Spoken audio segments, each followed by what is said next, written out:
Hello everyone and welcome to our latest project video.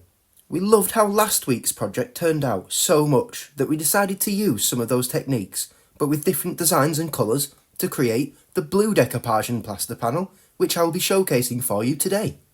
So, to start the project off, we needed to prep our MDF board canvas for decoupage application. We did this by applying a coat of cotton by Magic Paint to the whole surface using a Posh Chalk Smooth and Blend brush. The Smooth and Blend brush is perfect for this, as it allows you to ensure that your coat of paint has a completely smooth and consistent finish, which is very important for a successful decoupage application. Also, we always recommend applying a white base coat before adhering your decoupage, as this will help the colours within the decoupage's design really pop. Before moving on, we force dried this coat of paint with a heat gun. For this project, we had selected the Posh Chalk Peonies and Plumes decoupage paper. More specifically, we wanted to use the bottom half of this design. So, we used a water pen to tear away this bottom section and remove the borders. Tearing the decoupage paper like this results in a frayed edge that is much less attention grabbing than a straight cut edge with scissors. And it can help contribute to the aged look we wanted for this project. Next, we applied a coat of Posh Chalk pigment infuser to one half of the canvas, again with a Smooth and Blend brush, before laying the bottom half of our decoupage section on top of this freshly applied infuser. This half of the decoupage section was then smoothed down using a dry Smooth and Blend brush. We did lift up some sections and smooth them from the centre outwards where needed to remove any creases or bubbles. We then repeated this process for the other half of our section of decoupage. Doing this one half at a time like we did makes it much more convenient to remove any of those creases or bubbles that form. With our decoupage laid on the surface, we then applied a coat of infuser on top of it until it was fully saturated, sealing it to the surface. This was then force dried with a heat gun before we cut off the excess decoupage that was hanging off the edges of our canvas. The next stage of this project was to attach our chosen WoodUbend applique and trim. We started with WUB 1372.48, which we'd selected to be the top piece of our panel. Using a heat gun, we warmed the applique until it was fully malleable. This particular applique is quite large and thick, so it took slightly longer than normal, but it is important to ensure it is heated throughout for a successful application. We then applied wood glue to the back of the applique, spreading it with a small paintbrush until it covered its entire footprint.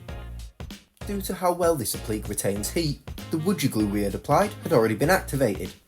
So we then positioned the applique at the top of the canvas and pressed it down. This caused some excess wood glue to leak out, so we simply cleaned this away with a wet paintbrush. Then, to finalise the application, we heated the applique in situ and pressed down again firmly. Next, we moved on to attaching our selected trim, TR805, first warming it up with a heat gun. We then unravelled a section of the trim and used the canvas to measure how much we needed before cutting this section off from its coil. This section had cooled off a little by now, so this was warmed up again before we applied wood glue to its entire footprint.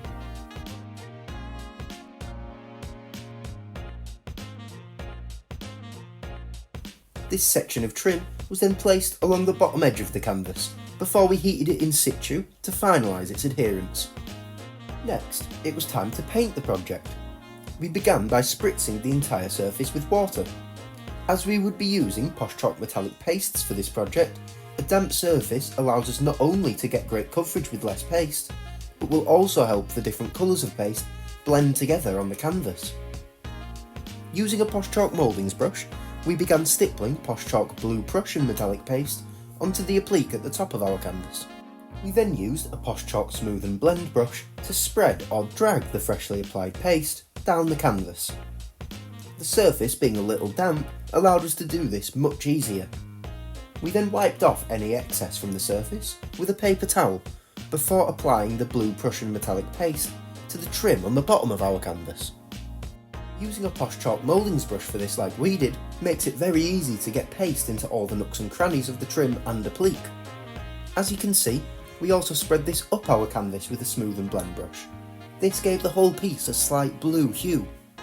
Before moving on to our next colour, we spritzed the surface again to keep it damp. We then repeated the same process of stippling paste onto our applique and trim, spreading it across the surface, then wiping off any excess with both the blue phthalo and brown Van Dyke posh chalk metallic pastes.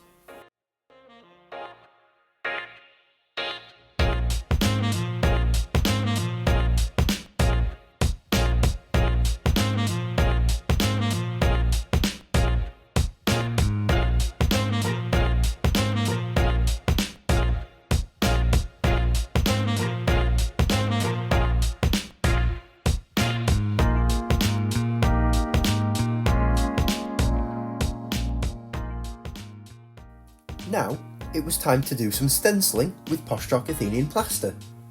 We wanted to keep the piece cohesive looking, so we decanted some of our Athenian plaster into a pot in order to colour it. We added some of the posh chalk Arctic White colour kick and a couple drops of the posh chalk Royal Indigo colour kick. After thoroughly stirring this pot, it created the perfect pale blue colour for this piece. Our chosen stencil design, the posh chalk Mystery Thorn stencil, was then placed onto our canvas before we started troweling our coloured Athenian plaster on top of the stencil using a posh chalk premium finishing trowel. The coloured Athenian plaster was then spread out until we had equal application across the whole stencil. The posh chalk premium finishing trowels make this very easy and convenient to do. Peeling back our stencil, you can really see how well this design and colour combo fit with the rest of the project. Due to our stencils being fully repeatable, we could conveniently line our stencil up in order to fill the width of our canvas, which we did after wiping off the excess Athenian plaster that had ended up on the surface. There was still a small gap above our trim, which we had not stenciled on yet, but we would come back to fill this in slightly later on. We force dried the stenciling we'd done so far with a heat gun before dabbing on more of our coloured Athenian plaster with a sea sponge. We still wanted the decoupage design to show through, and our stenciling wasn't fully completed yet, so this was only done in a specific area at first. This dabbing with a sea sponge method creates unique raised textures, which we could then use our posh chalk premium finishing trowel to flatten. As you can see, this flattening technique maintains the layered effect and variety in texture, while creating a smooth top surface that can be polished later on. We then repeated this process of stenciling and dabbing with our coloured Athenian plaster, then flattening it with a trowel until we had filled the gap that we had left earlier.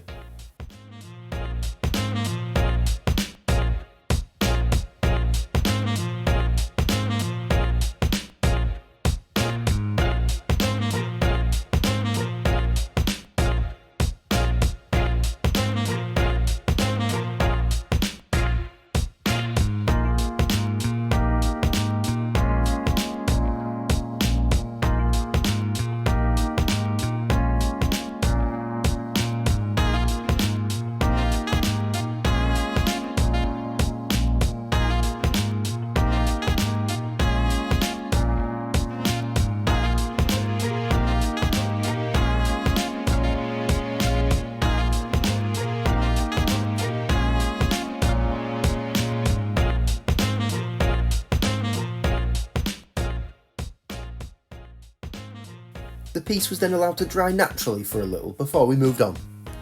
Our next step was to sand the surface. We did this using a belt sanding machine. As you can see here, sanding the Athenian plaster like this creates a surface with a glossy, mirror-like finish.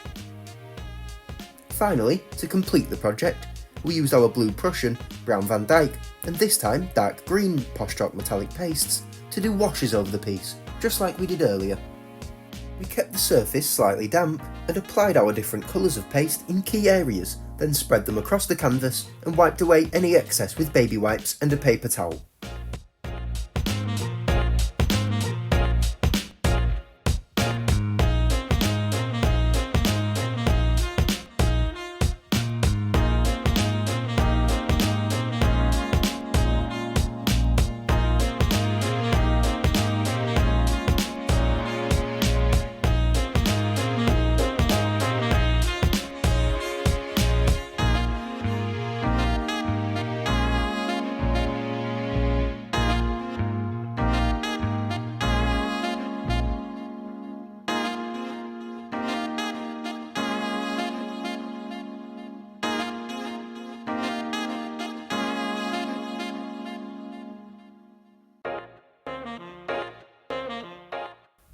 The different colours mixed on our canvas creating interesting and complex hues that really tied our project together.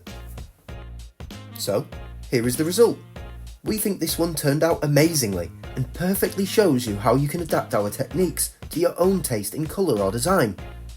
Please let us know in the comments below what you thought of this piece, and if we inspired you to start your own project, let us know. We would love to see it. Thank you for watching. If you enjoyed, please leave a like, it really helps us out, and if you want to see a new project video every single week, subscribe to the channel. Thanks again, and we'll see you next time.